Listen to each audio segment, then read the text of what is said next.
जय हिंद दोस्तों। आज हम लेके आ रहे हैं भाग 2, पॉलिटी का भाग 2, नागरिकता। नागरिकता को इंग्लिश में बोलते हैं सिटीजनशिप।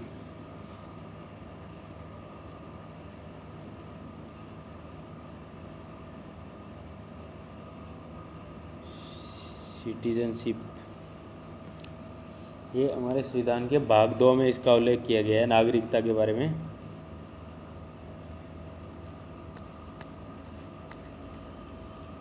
और इसमें अनुच्छेद दिए गए हैं 5 से 11 तक। अभी नागरिकता है क्या? अगर हम टॉपिक पढ़ रहे हैं कोई भी, तो वो टॉपिक होता क्या है, नागरिकता होती क्या है? सबसे पहले यही सवाल आता है कि नागरिकता है क्या। तो इसमें मैं आपको बता देता हूँ, मेरे तरफ से फुल आपको समझाने की कोशिश करूँगा ताकि आपको एक बार में समझ में आ जाए, दोबारा इसको पढ़ना मत ना पड़े। क्योंकि पढ़ने के लिए इतना कुछ होता है, अगर एक ही सब्जेक्ट को, एक ही टॉपिक को हम अगर 10 बार पढ़ेंगे तो बाकी के टॉपिक हमारे से छूट जाएंगे। बट इस एक टॉपिक को ही एक ही बार में ऐसा पढ़ो कि दोबारा उसको पढ़ने की ज़रूरत ही ना पड़े। इसी को मद्देनज़र रखते हुए मैं आपको इसको समझाने की कोशिश करूँगा। पहले अपना डिपेंड करता है कि आप पढ़ किस तरीके से रहे हो और आपको पढ़ा कौन रहा है, वो किस तरीके से पढ़ा रहा है। चलो अब टॉपिक पर आते हैं। नागरिकता होता क्या है? नागरिकता एक उस देश की जो संविधान है, उस देश की गवर्नमेंट है, उसकी तरफ से अपने देशवासियों को दिया जाने वाला एक विशेष अधिकार होता है नागरिकता। ये नागरिकता कोई अनुच्छेद या भाग नहीं है, ये एक विशेष अधिकार है जो आप लोगों को दिया गया है संविधान की तरफ से। क्योंकि जो काम आप कर सकते हो देश के अंदर, वो कोई देश के बाहर का जो इंडिया का नागरिक ना हो वो नहीं कर सकता।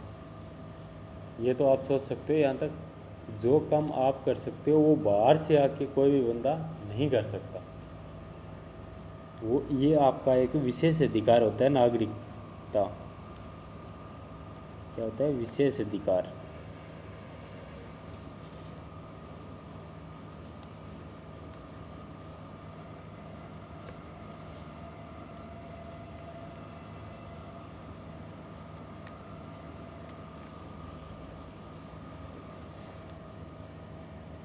तो ये विशेष अधिकार कब दिया गया, किस हिसाब से दिया गया और क्यों दिया गया? अगर कोई किसी देश का नागरिक नहीं हुआ तो उसका पता कैसे चलेगा कौन से देश का, कि कहीं भी रहने लगेगा। जैसे अब इंडिया का किसी का पहचान पता, कुछ आईडी प्रूफ हो ही ना, जो यहाँ पे बंदे रह रहे हैं, तो कोई भी देश से आएगा और यहाँ आके रहने लग जाएगा। तो इससे बचने के लिए एक ये नागरिकता जो है, ये अधिकार दिया जाता है। इस अमूमन सभी देशों में ये लागू होता है। पर अब हम बात करेंगे, संविधान जब बना था उस टाइम नागरिकता के क्या क्या रूल एंड रेगुलेशन थे। तो उसमें सबसे पहले जो संविधान बना था, तो उस टाइम संविधान निर्माताओं ने कोई इस नागरिकता पर कोई ख़ास जैसे कानून नहीं बनाए थे। उन्होंने इसका किसको दे दिया था? संसद को। उसमें थोड़े बहुत कानून बना के और ये लिख के छोड़ दिया था कि भविष्य में इस पर संसद कोई भी कानून बना सकती है या उसमें सुधार कर सकती है, ए टू जेड जो भी है वो कर सकती है।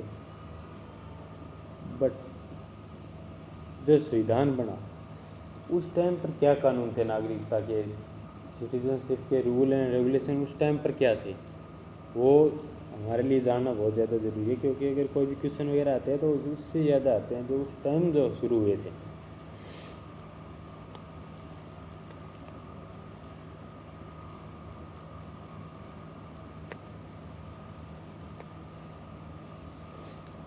इसलिए हम सबसे पहले देखते हैं अनुच्छेद 5 को।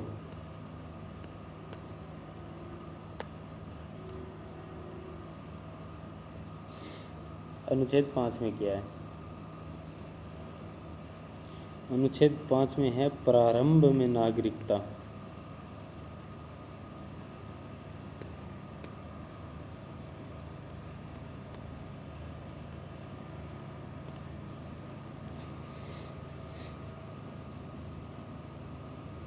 और इस प्रारंभ में नागरिकता क्या मतलब है?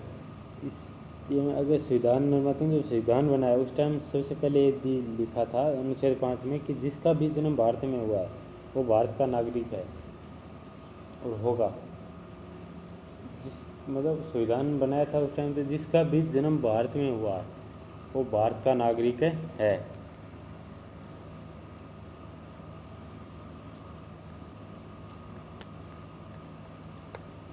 जिसका क्या है जन्म भारत में हुआ है वो ऑटोमेटिक क्या है भारत का नागरिक हो जाएगा। ठीक है।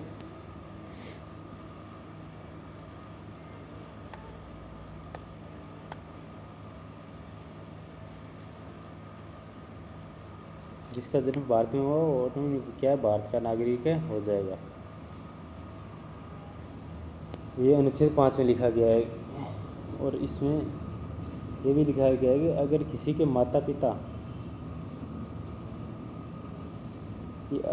के माता पिता का जन्म भारत में हुआ है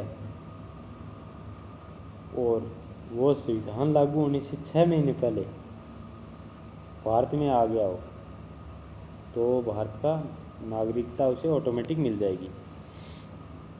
कि अगर किसी के माता या पिता का जन्म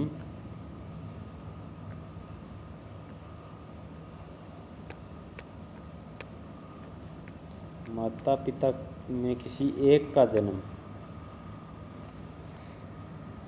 भारत में हुआ हो और वो संविधान लागू होने से 6 महीने पहले 6 मंथ पहले भारत में आ गया हो तो वो ऑटोमेटिक भारत का क्या हो जाएगा नागरिक हो जाएगा। ठीक है दोस्तों।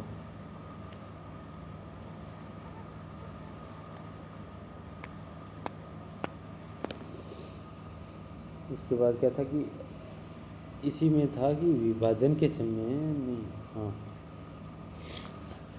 इसमें 6 महीने वाला मैटर क्या था कि अगर कोई भी बच्चा हो उसके माता या पिता एक भारत के हो अगर वो माता पिता एक भारत के हैं तो वो तो क्या है ऑटोमेटिक उनको क्या भारत की नागरिकता मिल जाएगी।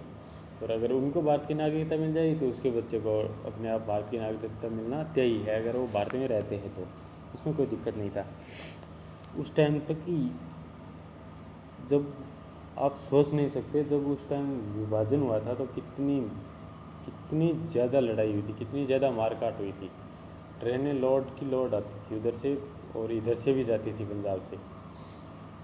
उस टाइम जिन्ना ने इतना एक उसका बहुत ही खराब भाषण था कि सभी हिंदुओं को वापस इंडिया में मत जाने दो क्योंकि अगर भविष्य में कभी भी हमें इंडिया पर दबाव बनाना है तो ये हिंदू हमारे काम आएंगे। हम यहाँ पर इन पर अत्याचार करेंगे तो इंडिया अपने आप झुक जाएगा।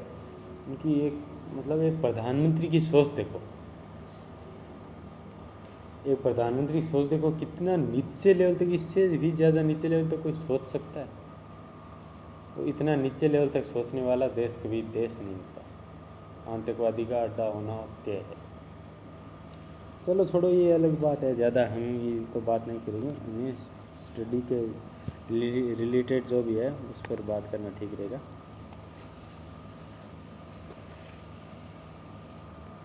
अब देखते हैं अनुच्छेद 6।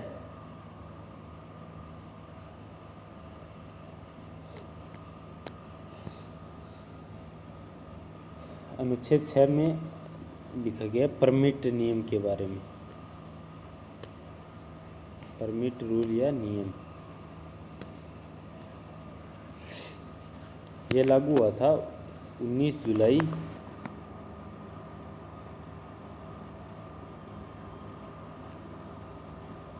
1948। 19 जुलाई 1948 का परमिट रूल लागू हुआ था और इसमें यह कहा गया था कि इससे पहले अगर कोई भी भारत में आएगा तो उसके लिए कोई दिक्कत नहीं होगी। लेकिन अगर इसके बाद कोई पाकिस्तान से भारत में आता है इसके बाद अगर कोई पाकिस्तान से भारत में आता है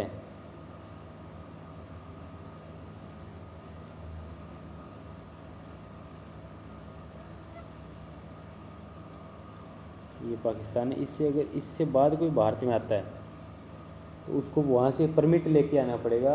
उस गवर्नमेंट को बता के आना पड़ेगा मैं यहाँ से परमानेंट भारत के लिए जा रहा हूँ, वो वहाँ से परमिट लेके आएगा। और वो परमिट जैसे लेके आएगा इंडिया के अंदर आते ही वहाँ पर छावनी होती है, वहाँ पर वो परमिट जमा करवाएगा और वहाँ पर रजिस्ट्रेशन फॉर्म भरेगा और उसको उसके 6 महीने बाद नागरिकता, लगभग 6 महीने बाद नागरिकता मिल जाएगी उसको। वैसा ही सिस्टम यहाँ के लिए था। यहाँ से अगर कोई पाकिस्तान में जाना चाहता था तो उसको यहाँ से परमिट लेके जाना पड़ता था कि मैं परमानेंट पाकिस्तान के लिए जा रहा हूँ, मेरे को परमिट दे दो। तो यहाँ से जो परमिट दे देते वो जाके उधर जमा करवाता, रजिस्ट्रेशन करवाता जाते ही, और जब रजिस्ट्रेशन करवाता उसके 6 महीने लगे बाद ऐसा उधर का सिस्टम कितने टाइम के बाद था वो पता नहीं, पर परमिट का रूल दोनों साइड से था। तो ये था परमिट रूल।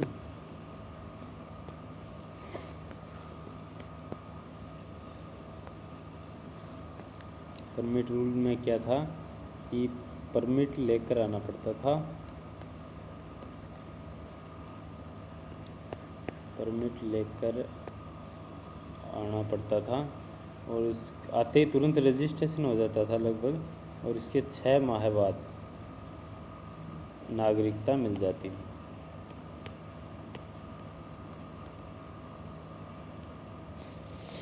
हो सकता है उस टाइम 6 माह, वैसे रूल में 6 माह था, लग जाए साल भी लग जाए 1.5 साल, क्योंकि उस टाइम इतना ऑनलाइन सिस्टम तो था नहीं, डॉक्यूमेंट कार्य टोटल हाथ से होती थी, तो उसमें हो सकता है इतना ज़्यादा भगदड़ मची थी तो उनमें टाइम भी लग जाता।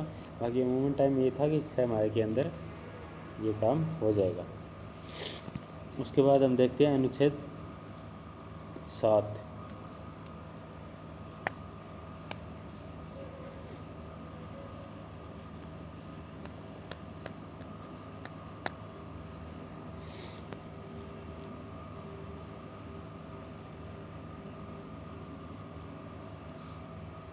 अब अनुच्छेद 7 क्या कहता है?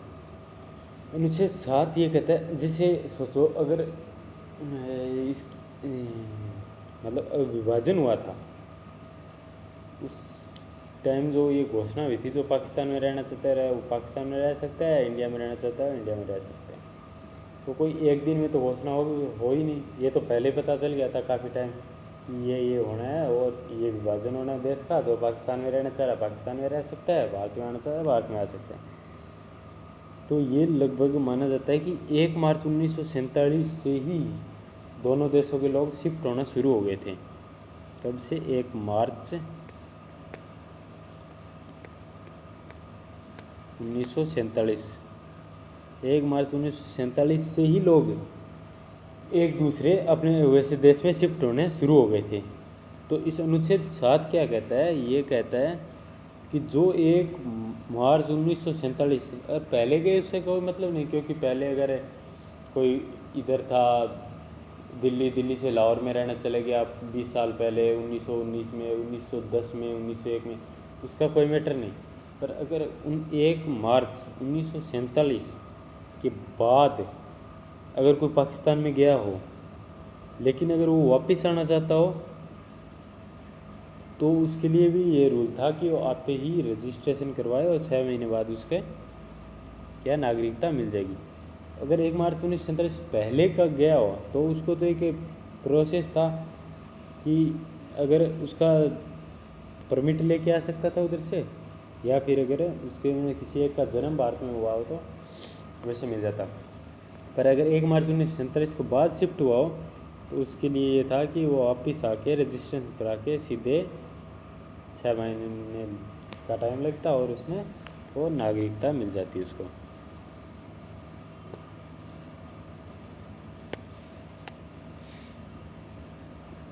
इसमें भी ये था रजिस्ट्रेशन कराओ और 6 महीने बाद नागरिकता मिल जाए।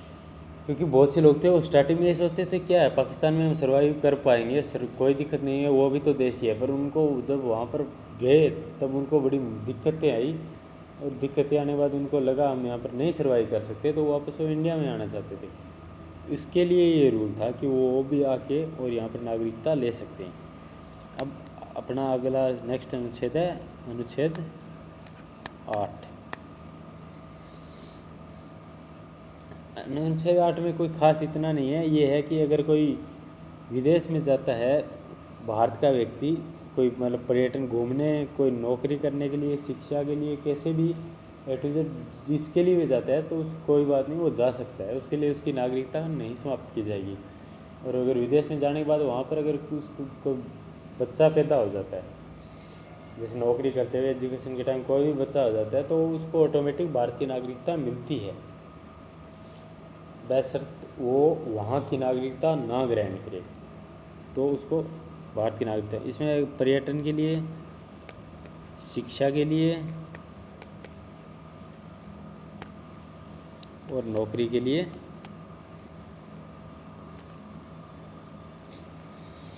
जा सकता है, उसमें कोई प्रॉब्लम नहीं है, क्योंकि बाहर से इतने लाखों लोग बाहर मजदूरी करते हैं, क्योंकि भारत इतनी बड़ी पॉपुलेशन को रोज़गार नहीं दे पाता है। तो जैसे अरब कंट्रीज़ है, इनमें इतने ज़्यादा भारत के मजदूर काम करते हैं, मजदूर, इंजीनियर, नर्स वगैरह है, इतने ज़्यादा काम करते हैं कि उनको मतलब इसमें अनुच्छेद 6 में गया है, उनको के लिए कोई प्रॉब्लम नहीं होगी, वो भारत के नागरिक रहेंगे। इसमें दिक्कत क्या है, भारत के नागरिक रहना सबसे बड़ी बात, वहाँ से फॉरेन रिजर्व आता है, उसमें भारत सरकार के, भारत की इकोनॉमी है जो मजबूत रहती है, और काफ़ी लोगों को अरब देश से रोज़गार भी देते हैं, तो ये बिल्कुल सही है। अब आगे आता है अनुच्छेद 9।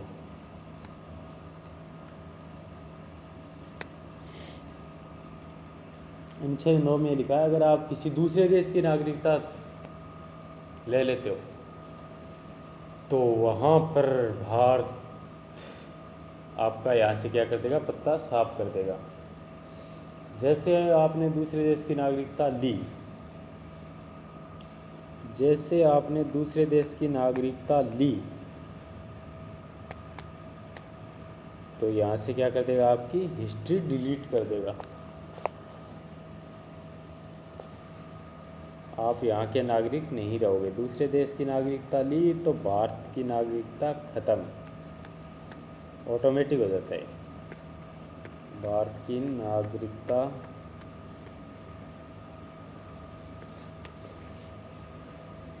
ख़त्म, पूरा काम तमाम।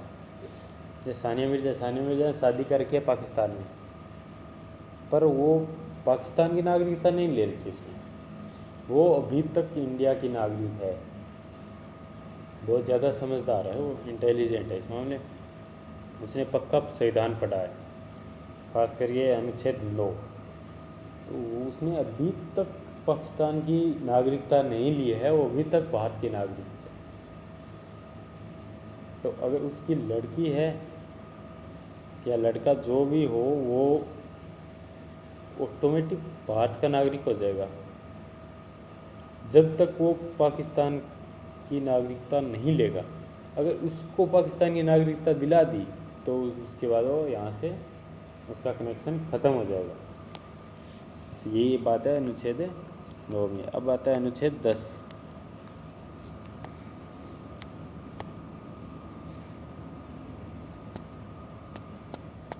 अनुच्छेद 10, अनुच्छेद में नागरिकता की सुरक्षा है।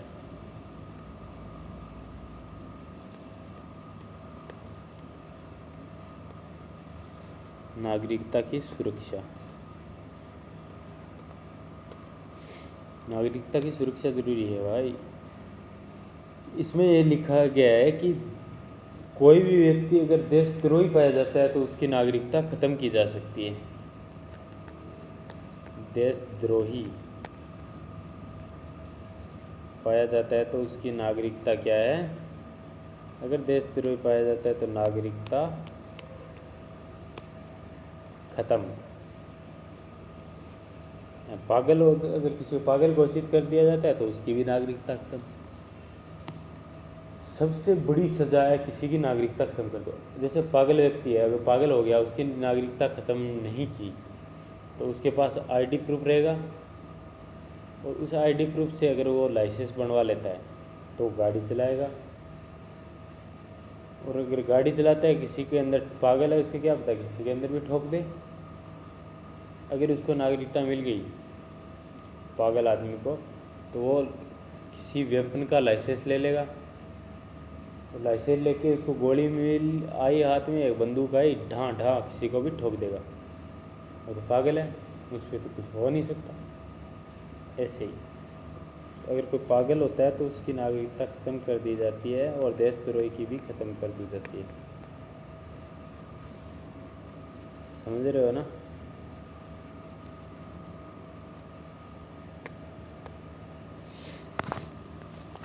और अनुच्छेद अब अपना बचता है लास्ट अनुच्छेद, भाग 2 का 11। इसमें ज़्यादा कुछ नहीं, इतना दिया गया कि नागरिकता संबंधी जो भी कानून हैं वो संसद बना सकती है।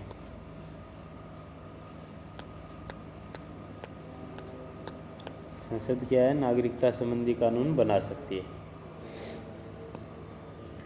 अब अगर दोस्तों अगर किसी को इसमें समझ में नहीं आया, कोई भी दिक्कत है या, तो आप मेरे को कमेंट सेक्शन में आके बता सकते हो। मैं सिर्फ ये वीडियो बनाता हूँ ताकि किसी भी तरीके से कोई भी अच्छा तरीका निकाल के आपको समझा सकूँ। मुझे कोई मतलब नहीं है कि लाइक करो, शेयर करो या ना करो, आप बस आप देखो इसको। मेरा मेन मोटिव यही है कि आप देखो और आपको हो सके शायद मेरे वीडियो से कुछ एक्स्ट्रा नॉलेज आपको मिले, तो उसके लिए आप इस वीडियो को देखा करो, पूरा देखा करो। बाकी धन्यवाद।